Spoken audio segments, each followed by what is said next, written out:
There's like this catch-22 going on, right? Yeah. The Americans don't want to bring the British or the Europeans into the table until they know what they're going to do. And the British, don't want to commit to do anything until they know the U.S. is going to be by their side. You remember Keith Kellogg, the envoy of President Trump on Ukraine, told the Europeans, no, you're not going to be involved. And that's because this whole idea that like bigger powers like the U.S. and Russia will decide, and little powers like Ukraine or the Europeans just have to eat it. However, they're coming with troops. They're coming with things to actually say, we deserve a seat at the table. So it was a combination of flattery, giving him what he wants, and also I think the British were trying to be this bridge between the Europeans and the United States, right? Like this special relationship.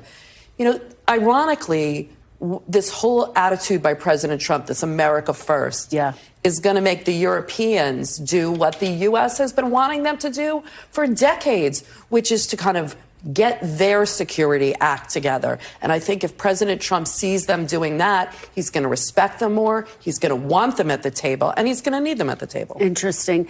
What did you make, Elise, of what each leader said about President Putin? You did hear President Trump say, yes, I trust, but verify. You heard more skepticism from the prime minister. And yet President Trump reiterating something that he recently started saying, which is we do want to get some of the land back for Ukraine. He said a lot of things since his election, right? He said that he would put additional sanctions on Russia. Then he said he would lift those sanctions. He said that he would arm Ukraine. Then he said, oh, we're not going to arm Ukraine. I think he's not sure.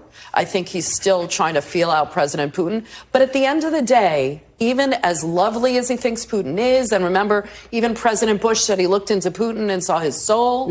I think President Trump doesn't want to be seen in the end as being taken advantage of or by losing to President Putin. So he wants to come out of this with a deal for Ukraine that's not like Afghanistan, right? He doesn't want some fiasco. He wants something that he can claim to and say. But he also said today, it was a little something because there was talk about NATO and he said, oh, not NATO. But he also said they're not going to keep all of their land. And let's be honest, Kristen, when you talk about Crimea and the invasion, even before President Trump came on, nobody was talking about giving back Crimea. So I think it's going to be something along the lines of a frozen conflict where nothing's going to be given back to Ukraine.